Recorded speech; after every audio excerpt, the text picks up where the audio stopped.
கர்த்தருக்குள் பிரியமான என் அன்பு தேவஜனமே, உங்கள் யாவருக்கும் நற்செய்தியின் சத்தம் சேனல் மூலமாக உங்களை நான் மீண்டும் அன்போடு வரவேற்கிறேன். இந்த 21ஆம் நூற்றாண்டில் உலகளாவிய மக்கள் தொகையிலே ஆண்டவராகிய இயேசு கிறிஸ்துவை ஏற்றுக்கொண்டவர்கள் 32% இருக்கிறார்கள். சொந்த இரட்சகராக ஏற்றுக்கொண்ட மக்களிடையே கூட அநேக பிரிவுகளை நாம் பார்க்கிறோம். அதில் முதன்மையாக ரோமன் கத்தோலிக்கர், புராட்டஸ்டன்ட் மற்றும் ஈஸ்டர்ன் ஆர்த்தோடாக்ஸ், ஆங்கிலிக்கன் அநேக பிரிவுகளை கிறிஸ்தவத்திலே பார்க்கிறோம். ஆனால் நாம் அனைவரும் ஒன்றாக எங்கே இருக்கிறோம் என்றால், ஆண்டவராகிய இயேசு கிறிஸ்து இறைமகன் என்றும், இறைமகன் நமக்காக சிலுவையில் மரித்தார் மட்டுமல்ல, அவர் 3ஆம் நாள் உயிரோடு வந்து அவர் பரலோக ராஜ்யத்தில் அவருடைய பிதாவினிடத்திலே அவருடைய வலது பாரிசத்தில் உட்கார்ந்திருக்கிறார் என்கின்ற இந்த நம்பிக்கை கிறிஸ்தவம் இந்த அளவிற்கு உலகளாவி பரவி இருக்கிறது என்றால் இது சுலபமாக நடக்கவில்லை. ஆண்டவராகிய இயேசு இந்த பூமியில் மதத்தை உருவாக்க அவர் வரவில்லை. அவர் ஒரு வழியை, மார்க்கத்தை, அன்பு மார்க்கத்தை இந்த பூமியில் விதைத்து மக்கள் அன்பாலே ஒன்று சேர்ந்து இறைவனை தொழ வேண்டும், தேவனையும் அவருடைய ராஜ்யத்தை அடைய வேண்டும் என்பதற்காக இறைமகனாக இருந்தும் நம்மை மீட்கும்படியாக தன்னைத்தானே பலியாக ஒப்பு கொடுத்தார். அவர் மரிப்பதற்கு முன்பதாகவே தான் இந்த விதத்தில் மரணம் வரும் என்று அறிந்தும் அதை ஏற்றுக்கொண்டு தன்னை பலியாக ஒப்பு கொடுத்து இறைவனிடம் தன்னுடைய ஆத்மாவை ஒப்படைத்தார். நமக்கு கிடைக்கப்பெற்ற இந்த ரட்சிப்பு சுலபமானது அல்ல, எளிமையானது அல்ல. நம்மிடையே சேர்வதற்கு அநேக அப்போஸ்தலர்களால் நடந்ததினாலே தான் இன்று நம்முடைய எல்லோருடைய கையிலும் வேதத்தை வைத்து கொண்டிருக்கிறோம். பயமில்லாமல் படிக்கிறோம், தைரியமாக படிக்கிறோம், கைகளில் எடுத்து ஆலயத்திற்கு கொண்டு செல்கிறோம், கொண்டு வருகிறோம். ஆனால் ஆண்டவராகிய இயேசு கிறிஸ்துவின் நற்செய்தியை உலகளாவி மக்களிடத்திலே சேர்ப்பதற்கு எண்ணற்ற அப்போஸ்தலர்கள் தங்களுடைய உயிரை பணயம் வைத்தார்கள், ஊழியம் செய்தார்கள், உயிரை தியாகம் செய்திருக்கிறார்கள் என்றால் அது மிகையாகாது. ஆம், இன்று நாம் அநேக அப்போஸ்தலர்கள் கிறிஸ்தவத்திலே கிறிஸ்துவை, அதாவது மதத்தை அல்ல, மார்க்கத்தை, ஆண்டவராகிய இயேசு கிறிஸ்துவின் அன்பை, அவருடைய கிருபையை, அவர் பிதாவின் குமாரன் என்றும் இறைமகன் என்றும் எல்லா மனுஷர்களும் அறிந்து கொள்வதற்காக அநேக தேவ பிள்ளைகள் தங்களுடைய உயிரையும் தங்களுடைய குடும்பங்களை பணயம் வைத்து கர்த்தர் அவர்களுக்கு சொல்லுகிற தேசத்திலே, கர்த்தர் அவர்களுக்கு குறிப்பிடுகிற கிராமங்களிலே, நாடுகளிலே சென்று கர்த்தருடைய சுவிசேஷத்தை அறிவித்தார்கள். கர்த்தருடைய சுவிசேஷத்தை அறிவித்த ஒரு முக்கியமான அப்போஸ்தலை குறித்து தான் நாம் இன்று பார்க்க இருக்கிறோம். அன்பு தேவனுடைய பிள்ளைகள், தொடர்ந்து நம்முடைய சேனலோடு இணைந்திருங்கள். இன்று நாம் பார்க்க போகிற மிஷனரி, தமிழில் அப்போஸ்தலர் என்று நாம் சொல்லுவோம். அவருடைய பெயர் ஜான் எலியாட். 1604ஆம் ஆண்டு அவர் பிறந்தார். அவருடைய மரணம் 1690ஆக இருக்கிறது. கிட்டத்தட்ட 85 ஆண்டுகள் அவர் உயிரோடு இருந்து அவருடைய வாழ்க்கையிலே கிறிஸ்துவிற்காக, இயேசுவிற்காக அவர் என்ன செய்தார் என்பதை குறித்து நாம் பார்க்க இருக்கிறோம். ஜான் எலியாட் 1604ஆம் ஆண்டு இங்கிலாந்து பட்டணத்திலிருந்து 32 மைல் தூரமுள்ள ஒரு சிறிய கிராமத்திலே ஒரு எளிமையான பெற்றோருக்கு மகனாக பிறக்கிறார். ஜான் எலியாட் தான் பிறந்த கிராமத்தில் அருகில் உள்ள பள்ளியிலே ஆரம்ப பள்ளி, உயர்நிலை பள்ளி என்று தன்னுடைய கல்வி படிப்பை முடித்த பிறகு அருகே உள்ள ஒரு பட்டணத்திலே தன்னுடைய கல்லூரி வாழ்க்கையையும் தொடர்கிறார். ஜான் எலியாட் தன்னுடைய உயர்கல்வி படிப்பிற்காக இங்கிலாந்து பட்டணத்தில் மிகவும் பிரசித்தி பெற்ற பல்கலைக்கழகமான கேம்பிரிட்ஜ் பல்கலைக்கழகத்தில் தன்னுடைய கல்லூரி வாழ்க்கையில் பட்டப்படிப்பையும் முடிக்கிறார். ஜான் எலியாட் தன்னுடைய உயர்கல்வி படிப்பை இங்கிலாந்து பட்டணத்தில் மிக பிரசித்தி பெற்ற பல்கலைக்கழகமான கேம்பிரிட்ஜ் பல்கலைக்கழகத்தில் படிக்கிற பொழுதே அவர் ஆண்டவராகிய இயேசு கிறிஸ்துவின் நற்செய்தியையும் அவருடைய சரித்திரத்தையும் அவருடைய வரலாற்றையும் குறித்து படிக்கிற பொழுது அதனால் அவர் மிகவும் ஈர்ப்பை பெற்றவராகி தன்னுடைய வாழ்க்கையில் இயேசுவின் அன்பை குறித்து உலகத்திற்கு அறிவிக்க வேண்டும் என்கின்ற ஒரு உள்ளான சிந்தனை அவருக்குள் பிறக்கிறது. அவர் 1631 ஆண்டிலே பல்கலைக்கழகத்திலே தன்னுடைய கல்வியை முடிக்கிறார், பட்டத்தை பெறுகிறார். பட்டத்தை பெறுகிற பொழுது அவருக்கு வயது 27 இருக்கிறது. 27 அவர் இங்கிலாந்து பட்டணத்தை விட்டு அமெரிக்கா தேசத்திற்கு புறப்பட்டு செல்கிறார். ஜான் எலியாட் 1631 ஆண்டிலே தான் பிறந்து வளர்ந்து படித்து வளர்ந்த அந்த தேசத்தை விட்டு அவர் அமெரிக்கா தேசத்திற்கு புறப்பட்டு போகிறார். அவர் புறப்பட்டு போகிற நோக்கம் என்னவென்றால், அவர் தன்னுடைய கல்லூரியிலே படித்த ஆண்டவராகிய இயேசு கிறிஸ்துவின் அன்பினால் ஈர்க்கப்பட்டு அவருடைய வாழ்க்கையை, அவருடைய அன்பினை உலகத்திற்கு பறைசாற்ற வேண்டும் என்பதற்காக தான் வளர்ந்த நாட்டை விட்டு அமெரிக்கா தேசத்திற்கு புறப்பட்டு போகிறார். புறப்பட்டு போய் அங்கே மாசாசூசெட் என்கின்ற ஒரு பழங்குடி இனத்திலே போய் அவர் தங்குகிறார், என்றால் குடியேறுகிறார். அமெரிக்கா தேசத்தில் சென்று அங்கே மாசாசூசெட் என்கின்ற பழங்குடி மக்களிடையே சேர்ந்து அங்கே அவர்களிடையே இருக்கிறார்.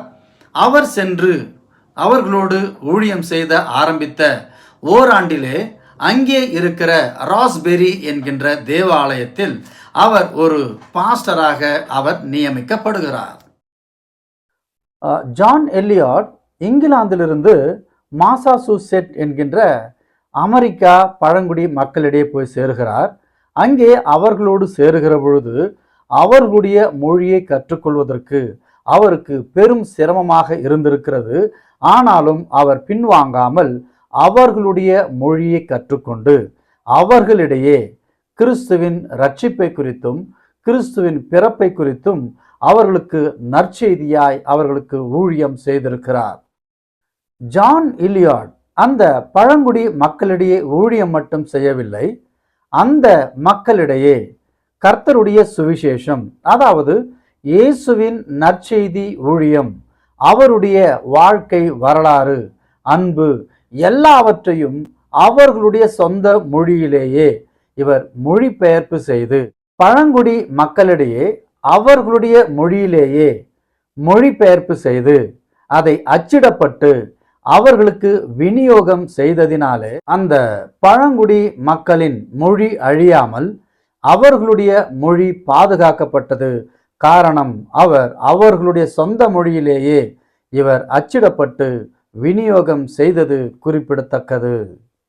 அது மட்டுமல்ல, அவர் ஊழியம் செய்து கொண்டிருக்கிற ராக்ஸ்பெரி என்கின்ற பகுதியிலே ராக்ஸ்பெரி லத்தீன் ஸ்கூல் என்கின்ற ஒரு கல்வி நிறுவனத்தையும் நிறுவினார். அதனால் அங்கே சுற்றிருக்கிற அநேக கிராமங்கள் அவர் நிறுவின அந்த கல்வி நிறுவனத்தால் அநேக ஆசீர்வாதத்தையும் கல்வி ஞானத்தையும் பெற்றார்கள் என்பது குறிப்பிடத்தக்கது. ஜான் எலியாட் ஊழியம் செய்து கொண்டிருக்கிற பொழுது அங்கே அரசியல் மோதல்கள் நடந்தது. அந்த மோதலினாலே அவருடைய ஊழியம் சிலது பாதிக்கப்பட்டது என்பது குறிப்பிடத்தக்கது. அந்த போர் 1675 நடைபெற்றதாக வரலாறு சொல்லுகிறது. அந்த அரசியல் மோதல்கள் கிங் பிலிப் வார் என்றும் அழைக்கப்பட்டது. இது கிட்டத்தட்ட 1 வருட காலமாக அந்த போர் நடந்ததாகவும் அந்த போரினால் இவருடைய சமூக சேவை மற்றும் இறை ஆண்மை சேவைகள் பெரிதாக பாதிக்கப்பட்டதாக சொல்லப்படுகிறது. ஜான் எலியாட் ஊழியம் செய்த பகுதியான ராஸ்பெரி என்கின்ற பகுதியிலிருந்து கிட்டத்தட்ட ஒரு 14 கிராமங்களை அவர் தெரிந்து கொண்டு அந்த கிராமங்களுக்கு பிரேயிங் டவுன் என்கின்ற பெயரை அமைத்து அங்கே இருக்கிற அநேக கிராமங்களுக்கு அவர் ஊழியத்தையும் மட்டுமல்லாமல் சமூக சேவை, கல்வி, ஞானம், அறிவு இவைகளில் சமுதாய வளர்ச்சியை அவர் மேம்படுத்தினார் என்பது குறிப்பிடத்தக்கதாக இருக்கிறது. அந்த அரசியல் மோதல்கள் கிங் பிலிப் வார் என்றும் அழைக்கப்பட்டது.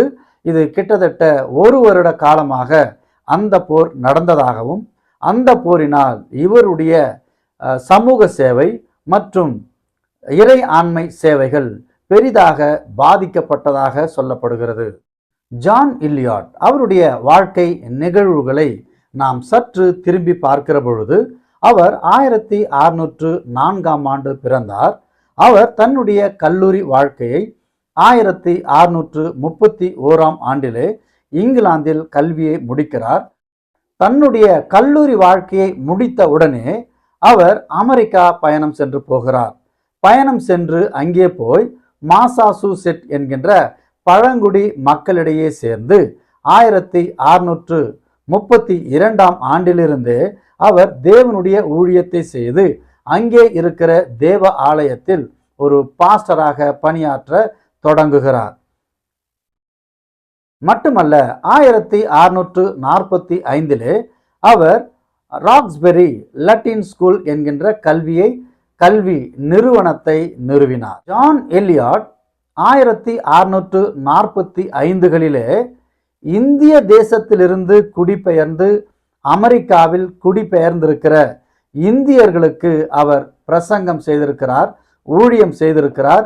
இது மிகவும் குறிப்பிடத்தக்கதாக விஷயமாக நாம் பார்க்க வேண்டும்.